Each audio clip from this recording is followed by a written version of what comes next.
Hello. So we're going to show you how to support your Piñchamayūrāsana and using the chair to support the shoulder blades. You need to do it with the chair, legs of the chair against the wall, but just for you to see from the side, I'm going to show it from the side, and Inbar will show it the way you should do it with the legs of the chair against the wall.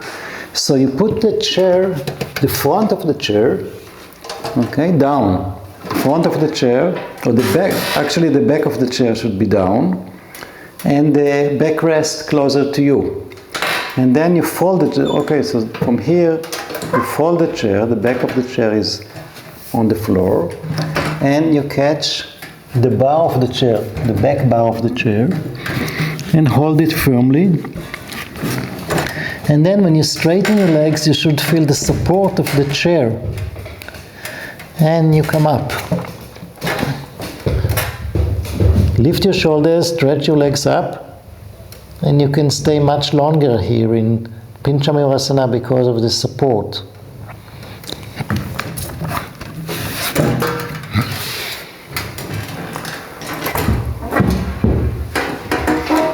Okay, so just remember to use the wall. Place the legs of the chair against the wall for safety. It will be much more stable.